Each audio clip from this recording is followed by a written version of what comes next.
Yo, what's going on everyone, it's FreakyDude99 and I know you've all been waiting on my Mothkeeper Wraps Hunter build and you'll wait no longer. Firstly, this build absolutely slaps any content. I've been going into Grandmaster Nightfalls and absolutely destroying it while carrying teammates with ease. You have insanely high ability regen, constant overshield and blind, and you just have some of the best survivability that a hunter can get. Of course, with all my builds, there's a picture of the full thing at the end of the video, along with a dim link in the description. Without further ado, let's jump into today's build.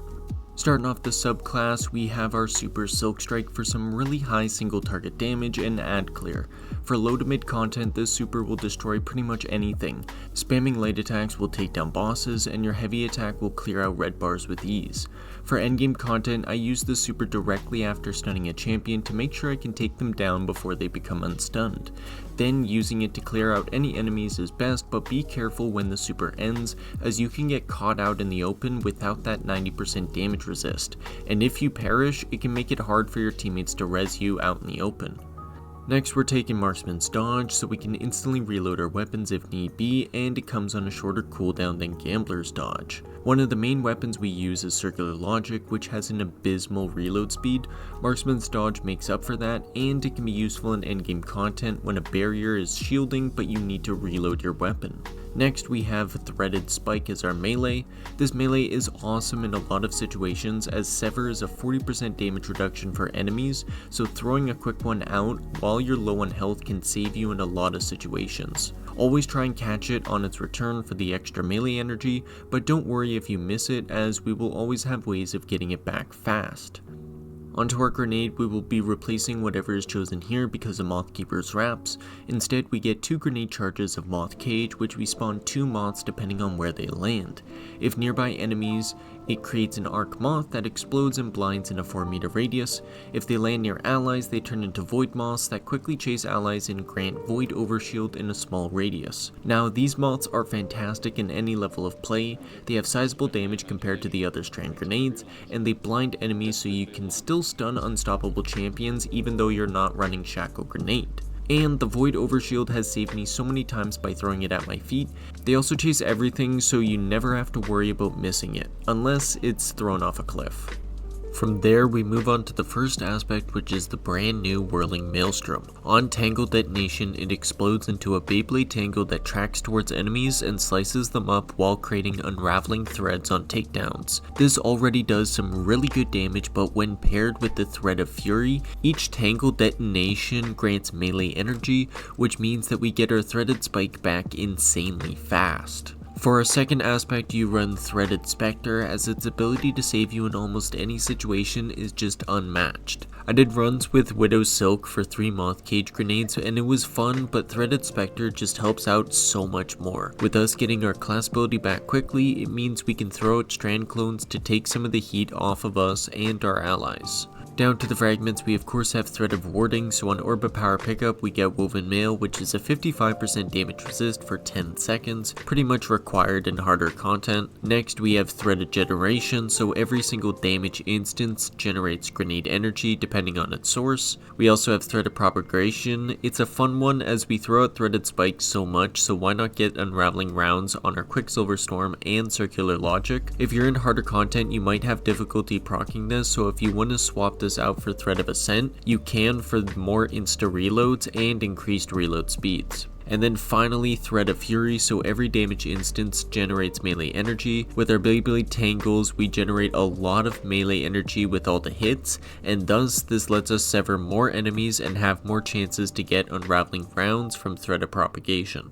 And that does it for the subclass, and onto the weapons. Of course, I've already mentioned 2 main weapons we use, that being Quicksilver Storm and Circular Logic. Firstly, Quicksilver Storm is an amazing weapon that we can take into pretty much any piece of content, its only drawback being its range. Also make sure you use the grenade launcher whenever you can, as it deals some crazy high damage even in Grandmasters. Then once you're out of grenades, you can Marksman's Dodge to immediately reload your weapon and keep firing away. Next, we have Circular Logic, magic, as it's fantastic to have as it helps out in range and damage in endgame content. Machine guns triumph in ammo economy, and in most cases you won't touch your primary weapons unless it's to pop a barrier champion shield. Now if you're running low to mid content, you can go ahead and throw on Exdirus as your exotic weapon of choice, as it has some really good damage and allows you to create even more arc and void moths on weapon takedowns. You can bring this into higher end content, but you gotta be careful to not blow yourself up with it. Aside from that, I recommend having a good energy fusion on you like Iterative Loop or the Eremite, along with Wish Ender for those harder GMs like Heist Battlegrounds.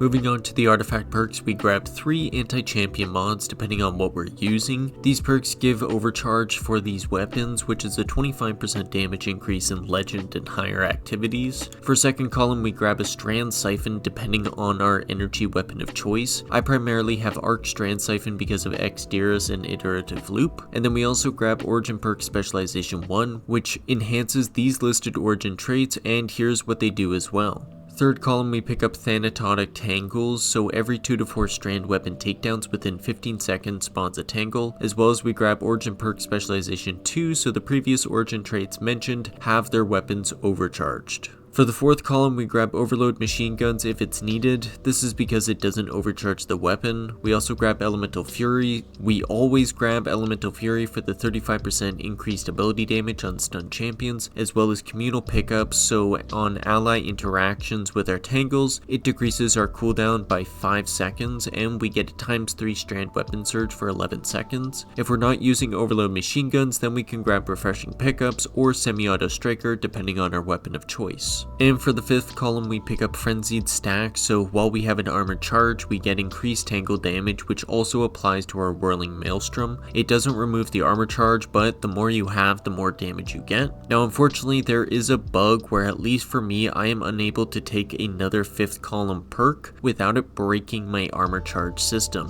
What I mean by this is I don't get any more armor charges if I have any more perks selected. So none of my font mods activate. I don't know if this works with other characters, but you're welcome to try it out yourself. Now with that out of the way, let's move on to the armor mods. Top of the list, we have Strand Dual Siphon mod, so we can generate orbs of power with our weapon takedowns. We also have Font of Wisdom for a +30 in intellect while we have an armor charge, so we can use Silk Strike more. And we also have Powerful Friends, as we can't really afford anything else, but it helps our teammates out a ton. And then for stat focusing, we always roll 100 resilience for that 30% damage resist in all activities. And then next, focus Discipline for more moth grenades. And then finally, we can focus mobility for more strand clones and more dodging.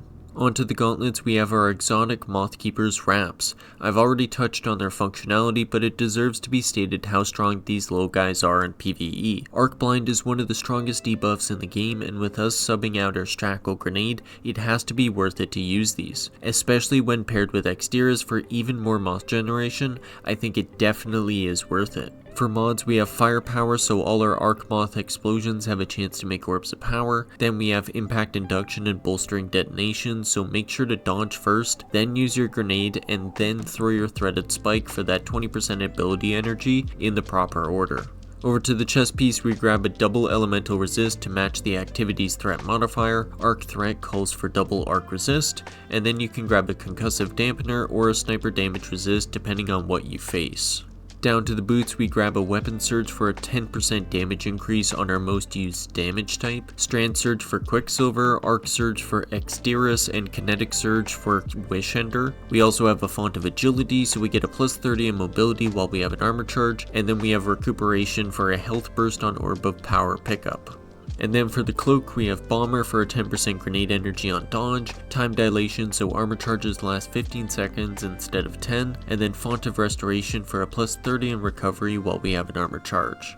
And that does it for the build. It's been one that I've used the most this season, and it's amazing in Grandmaster Nightfalls, so doing multiple runs can be a breeze. With how fast your abilities generate, it makes it really fun in Legend Savathûn Spire, and can make powerful offerings at the altar of summoning easy to manage. You really see how powerful Arc Blind is with this build, and it's one that I'll be using for weeks to come. Of course, if you need a picture of the full build, there's one on screen, along with that dim link in the description like I mentioned before. Be sure to leave a like and subscribe if you enjoyed the video and want to see more. If you have any questions or suggestions, be sure to leave a comment and I'll see you in the next video.